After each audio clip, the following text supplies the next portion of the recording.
প্রথমে আমি 1 kilo chicken ভালো করে ধুয়ে নিয়েছি। এরপর আমি একটা গোটা রসুন, 8-10টা কাঁচা লঙ্কা, একটা টমেটো, 4টা পেঁয়াজ আর কিছুটা আদা নিয়েছি।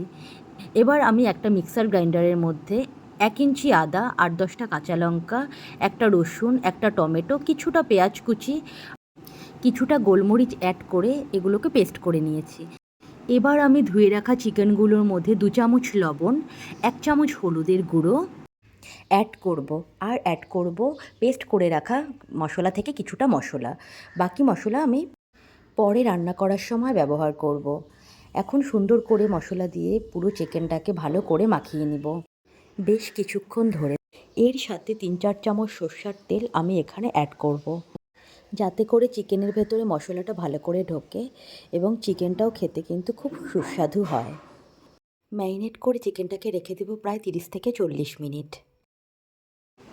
এবার একটি খালি কড়াই আমি চুলোতে বসিয়ে দিয়ে এর মধ্যে অ্যাড করব কিছুটা সর্ষের তেল। এই ধরুন 8-10 চামচ মতো। তেলটা আপনারা যে যেরকম খান সেই পরিমাপ অনুসারে দেবেন।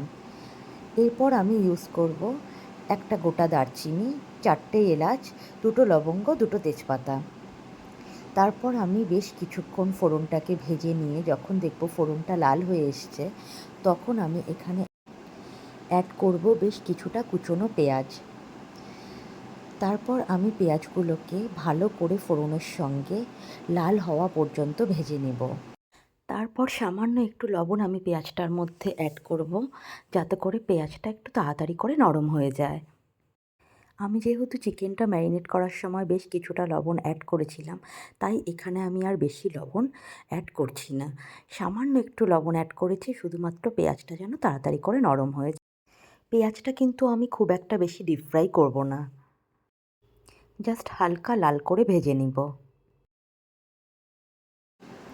এবার আমি এখানে অ্যাড করব সামান্য একটু চিনি।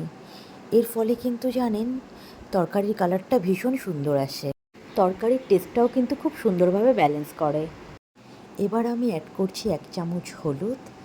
আমি 1 চামচ হলুদ অ্যাড করলাম, তার কারণ আমি চিকেনটা ম্যারিনেট করার সময় বেশ কিছুটা হলুদ আগে দিয়েছি। আর অ্যাড করছি 1 চামচ লঙ্কার গুঁড়ো। আমি কিন্তু কাশ্মীরি লঙ্কার গুঁড়ো ইউজ করেছি শুধুমাত্র কালারের জন্য, ঝালের জন্য নয়। কাশ্মীরি লঙ্কার গুঁড়ো দেওয়ার ফলে কী হয় বলুন তো, তরকারির কালারটা ভীষণ সুন্দর আসে। এবার আমি অ্যাড করছি 1/2 চা চামচ ধনে গুঁড়ো আর 2 চা চামচ জিরে গুঁড়ো।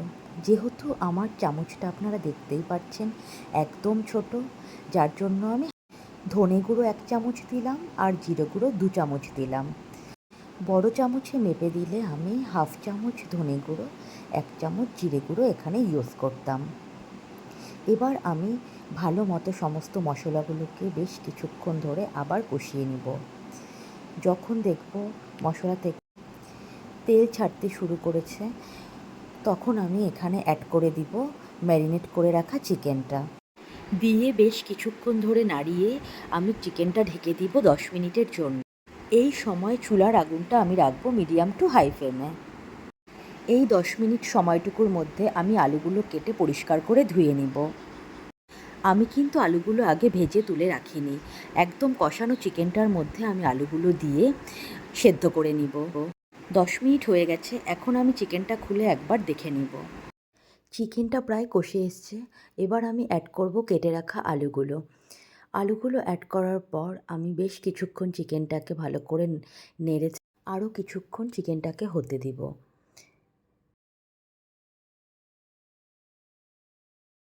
এবার আমি অ্যাড করব মিট মশলা। মিট মশলার গন্ধটা আমার ভীষণ ভালো লাগে, তাই চিকেন রান্না করলে কখনো কখনো আমি মিট মশলা ইউজ করি। এবার মশলাটাকে চিকেনের সঙ্গে ভালো মতো করে মিশিয়ে নিলাম। তারপর আমি আরেকটা ওভেনে কিন্তু গরম জল বসিয়ে দিয়েছিলাম। এবার সেই গরম জলটা আমি চিকেনের মধ্যে, আমার চিকেনটা একদম কষে গেছে, আমি চিকেনের মধ্যে দিয়ে দিলাম। এখন আমি চিকেনটাকে ফুটতে দিচ্ছি প্রায় 10 মিনিটের মতো। এখন আমি 3-4টে কাঁচা লঙ্কা মিডিলে ফেলে এখানে অ্যাড করে দিলাম।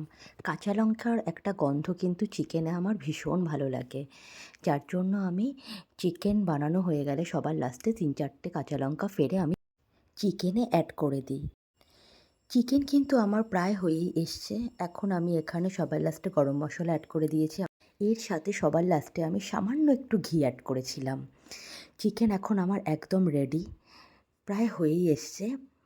একটু নাড়িয়ে চাড়িয়ে আমি চিকেনটাকে নামিয়ে নিলাম।